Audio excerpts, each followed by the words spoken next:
जमरुद, क्या तुम गर्मा गर्म सूप पियोगी? बहुत शुक्रिया आपका भाई।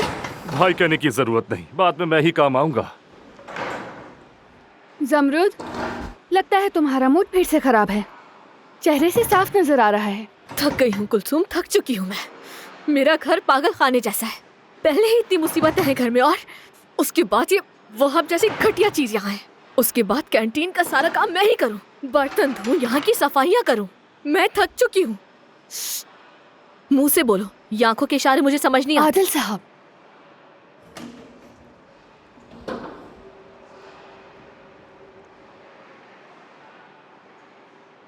आदिल साहब। कैसी हो जमरुद? क्या कुछ बात कर सकते हैं?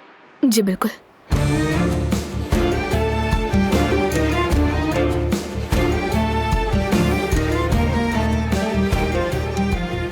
जरा देखो ये क्या है? ये आदमी तो साफ साफ जमरुद के पीछे पड़ा है। मैं तो घबरा कर कांप रहा हूँ। देखो। फजूल बातें बंद करो तुम। कुछ नहीं हुआ तुम्हें।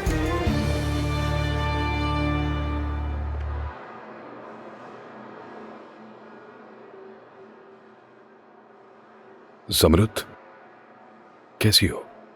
ठीक हूँ मैं, शुक्रिया आपका। और आप? मैं भी ठीक हूँ। तुम्हारे बाबा कैसे हैं? टांग कैसी है उनकी? ठीक है वो, अल्लाह का बहुत शुक्र है। क्या किसी चीज की जरूरत तो नहीं है तुम्हें? नहीं, बहुत शुक्रिया, किसी चीज की जरूरत नहीं।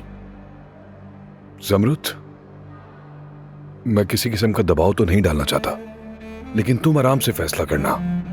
बस मुझे तुमसे इतना पूछना था कि तुम मेरे बारे में सोचती हो? देखिए, मैं कह चुकी हूँ आपसे पहले भी, नहीं कर सकती शादी आपसे। मैं तुमसे अगर पूछूं कि बार बार इनकार क्यों कर रही हो, तो इसका जवाब तुम मुझे नहीं दोगी, है ना? हो सकता है तुम्हारा इरादा कभी बदल जाए।